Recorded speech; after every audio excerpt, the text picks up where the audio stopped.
In last video, we were talking about what makes India a federal country. We have read about union list, state list and concurrent list. We have talked about this union, state and concurrent list. Now some of the topics, some of the subjects of union, state and concurrent list. Union list में क्या होगा, national importance के सारे subjects इस category में आएंगे, क्योंकि वो सब्जेक्ट्स जो हैं वो ज़्यादा इम्पोर्टेंट हैं, ज़्यादा इम्पोर्टेंस के हैं, जैसे कि defence, bank, currency, communication. Plus जो यूनियन है वो अकेले इन चीज़ों के बारे में, इन पॉइंट्स के बारे में लॉज बना सकती है, पॉलिसीज़ बना सकती है। बाकी सब्जेक्ट्स जो कि किसी और कैटेगरी में नहीं आते वो भी इसी कैटेगरी में काउंट कर लिए जाते हैं, जैसे कि साइबर क्राइम वगैरह। जैसे अपन ने पहले बात की थी कि जो पॉइंट्स उस वक्त नहीं थे कॉन्स्टिट्यूशन बनाने के टाइम, तो वो जो जितने भी पॉइंट्स हैं वो इस पे काउंट होते हैं। Next is state list. State list में वो सब्जेक्ट काउंट होंगे जो कि लोकल और स्टेट इम्पोर्टेंस के होंगे, जैसे कि पुलिस। स्टेट भी अकेली लॉज बना सकती है। कंकरेंट लिस्ट इज जो दोनों लिस्ट में काउंट नहीं हो पाए वो इस लिस्ट में आ जाएंगे, like trade, forest, education, marriage, succession वगैरह। इस लिस्ट में स्टेट और सेंट्रल दोनों लॉज बना सकती है। कोई भी कन्फ्लिक्ट अगर हो गया है, जैसे भी अगर दो छोटे बच्चों में लड़ाई हुई है तो बड़े वाले की बात मानी जाएगी। इस तरीके से अगर इन दोनों में किसी में भी डिस्प्यूट होता है तो हमेशा यूनियन लॉ को ही पावरफुल माना जाएगा। Now next is how does India practice federalism.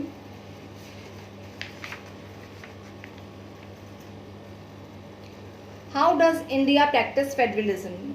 India में फेडरलिज्म की प्रैक्टिस कैसे की जाती है। First is linguistic states, linguistic states. Second is language policy and third is central state relations. Linguistic states. Many new states have been formed. Boundaries have been changed. People of common language have been brought together. ऐसा किया गया है कि language के base पे बहुत सारे states की बाउंड्रीज को चेंज कर दिया गया है। इसका एम सिर्फ ये होता है कि हम ये चाहते हैं कि सेम लैंग्वेज बोलने वाले लोग एक साथ रहे, मे बी उनकी वेलफेयर एक साथ है, इसलिए लैंग्वेज बेस पे स्टेट हमेशा बनाए जाते हैं।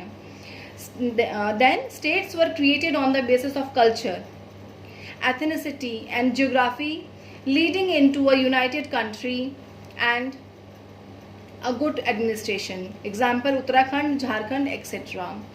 सेम जोग्राफिकल एरिया को देखकर, सेम एथनिसिटी को देखकर या सेम कल्चर को देख के भी स्टेट फॉर्म होते हैं। Example Uttarakhand and Jharkhand. Then language policy.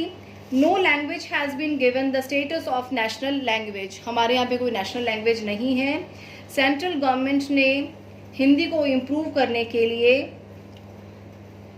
Improve करने के लिए ऑल्दो सभी स्टेट्स को कहा है, लेकिन जिन हमारे यहाँ पर अभी भी ऐसे कई स्टेट्स हैं, जैसे कि साउथ के कई स्टेट्स ऐसे हैं जहाँ पे हिंदी स्पीकिंग पीपल नहीं हैं, इसलिए किसी भी लैंग्वेज को नेशनल लैंग्वेज का दर्जा नहीं दिया गया है कन्फ्लिक्ट से बचने के लिए।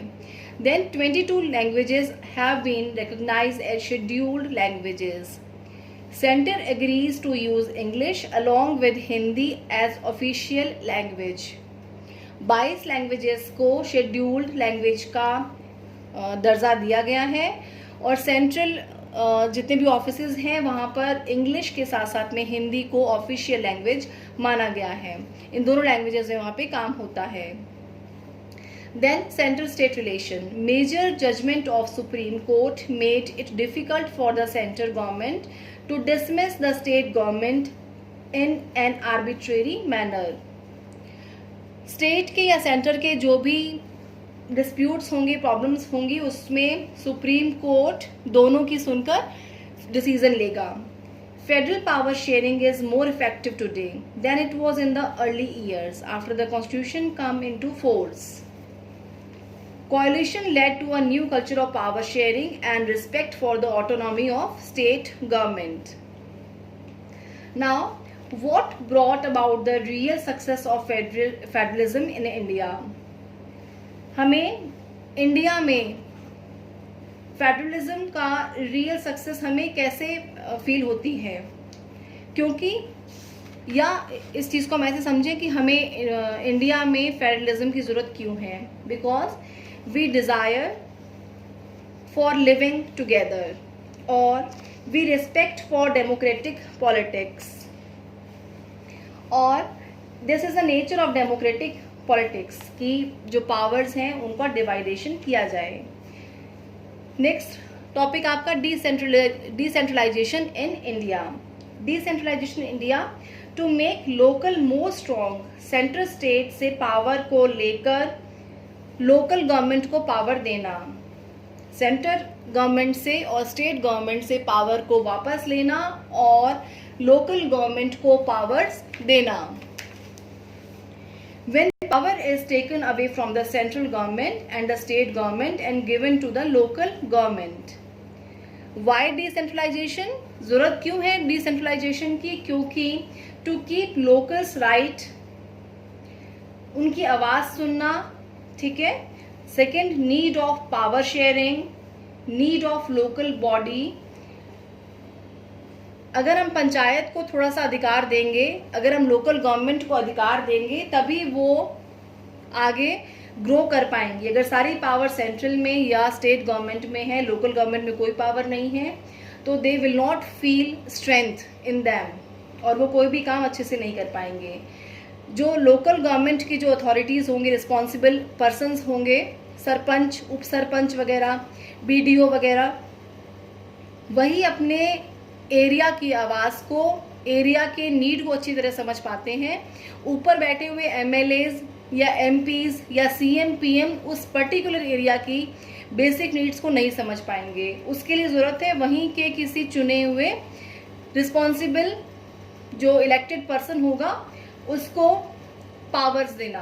अगर उसके पास पावर होंगी तो वो एरिया ग्रो कर पाएगा. Next, solving large number of problems and issues at local level because they have more knowledge of that. Obviously, क्योंकि उसको लोकल जितने भी मैटर्स हैं, लोकल लेवल के जितने भी मैटर्स हैं, उसको ज़्यादा नॉलेज है, इसलिए वो उन एरियाज़ की प्रॉब्लम को जल्दी से सॉर्ट आउट कर पाएगा. Better ideas, way to spend money for maximum profit. अगर कोई मनी या बजट वहाँ पे पास हो रहा है तो जो लोकल पर्सन होगा वो उसको बेटर बता पाएगा कि इस पैसे को कहाँ इन्वेस्ट किया जाए. Then directly participation in decision making. उसको अगर पावर दी जाएंगी तो वो डायरेक्टली अपने आप को अटैच फील कर पाएगा और काम ज़्यादा अच्छे से हो पाएगा. Plus realisation of one important principle of democracy, local self government.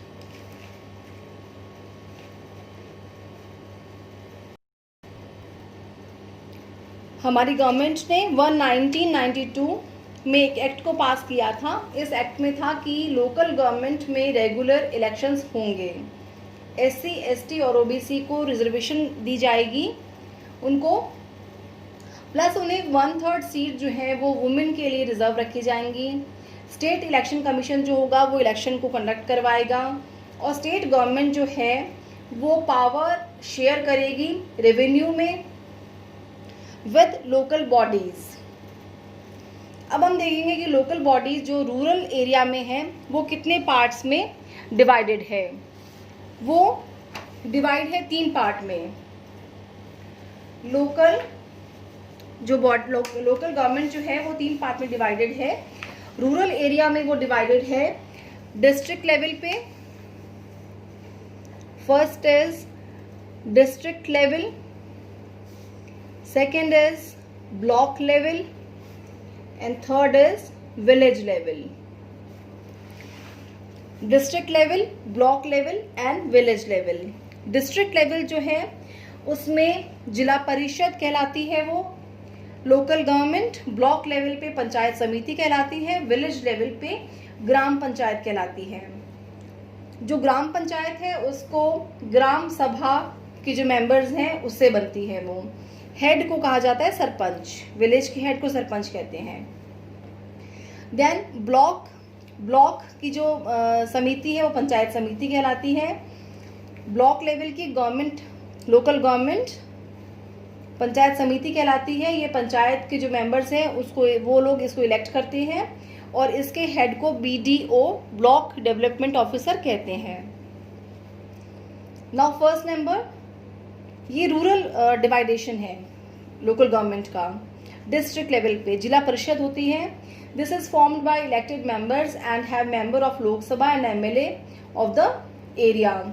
और इसका जो हेड है उसको बोलते हैं जिला चेयरपर्सन, इसे हम बोलते हैं जिला chairperson. Now local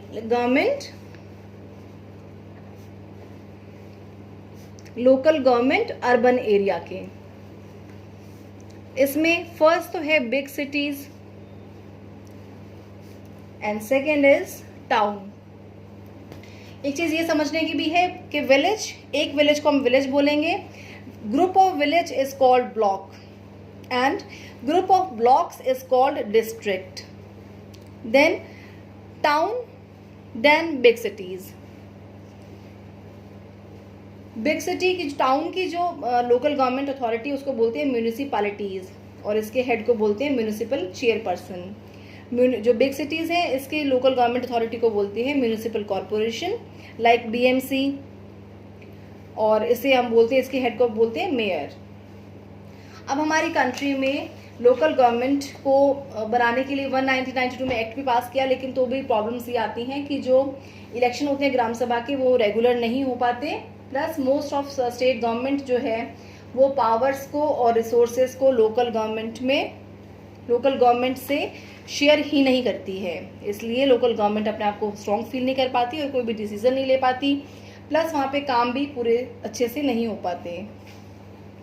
now the chapter is finished. Here we have the questions. You should write them in your copy. And if you face any problem, you can ask whenever you want. Okay.